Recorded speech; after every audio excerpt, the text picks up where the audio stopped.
I learned my lesson, and because these gatherings make me so emotional, I stick to the writing, and thank you very much for having us. So, dear friends, distinguished guests, I met some of the royal families, diplomats, politicians, ministers, pastors from around the world, and of course, each and every one of you. I'm honored and humbled to be part of this important and inspiring gathering put together by Albert and the Jerusalem Prayer Breakfast.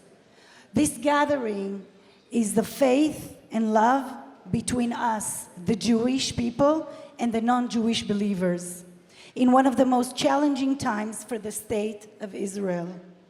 It is even more heart-filling to experience this here at Maralago, the personal home of our big friend, President Donald Trump.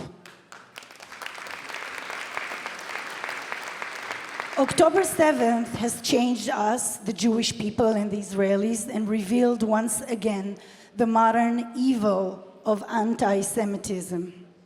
Thousands of our people were murdered, raped and tortured, some of them, for their faith. And this atrocity touched every one of our people. I would like to share with you my personal story about my daughter, Tamara, who lost two of her childhood best friends, Aner Shapira and Hirsch Goldberg. Both of them are known heroes in Israel, and they will go into the books of the Jewish history. They both went to the Nova Music Festival that day on October 7th, and Aner saved many lives by throwing back live grenades which were thrown into the shelter where he was hiding with tens of other kids. And he threw back the grenades in order to protect the people there.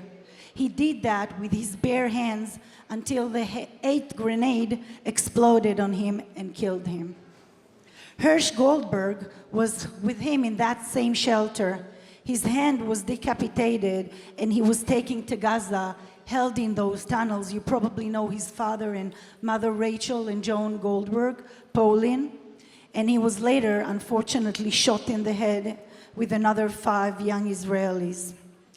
Tamara, my daughter, also lost one of her most admired colleagues. Elchanan Kalmanzon was the commander who saved many lives that day.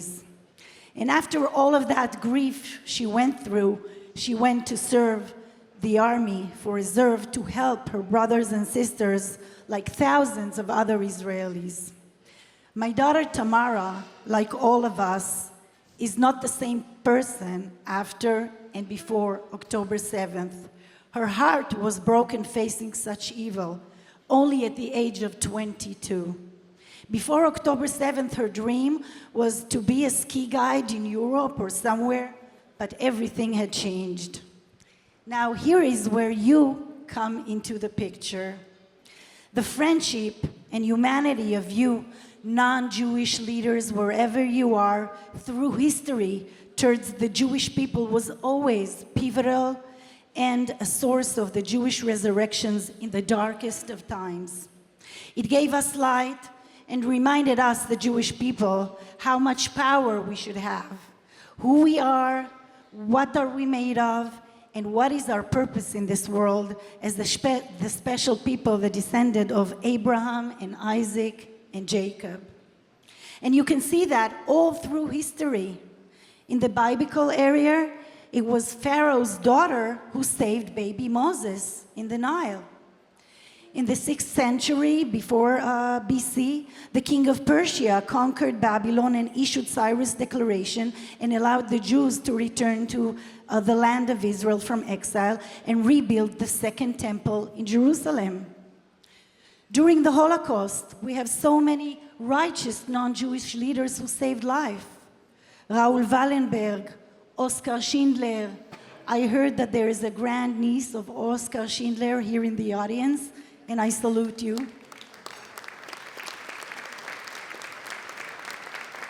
The Danish resistance, and more, so many people are risking their lives and position and status to support us, and we admire that. And also today, a few months ago when President Trump gave us a hand and returned the Israeli hostages to their families. Thank you. Thank President Trump. I was in the Knesset that day. He came to Israel, and it was so emotional. We were very, very grateful. So what do we learn from that? What is the point of everything I'm saying? Is that you, each and every one of you, is a part of that chain of those historic heroes who stood by the Jewish people in times of difficulty. We all know it is not very popular to support us today. You're even risking a lot, but you have the backbone and the moral clarity to do that, and by that you are a lighthouse of truth in a world of incitement. So I want to bless you today from Genesis. When we open the book of Genesis, we encounter God's covenant to Abraham. And what does God say to Abraham? He says, I will bless those who bless you, and whoever curses you, I will curse. And all peoples on earth will be blessed through you. This is from Genesis. And that was not a temporary promise by God to us, to Abraham. It was an eternal one. So I want to bless each and every one of you on behalf of all of the people in Israel for standing by us, for being part of our backbone and support in times that are challenging.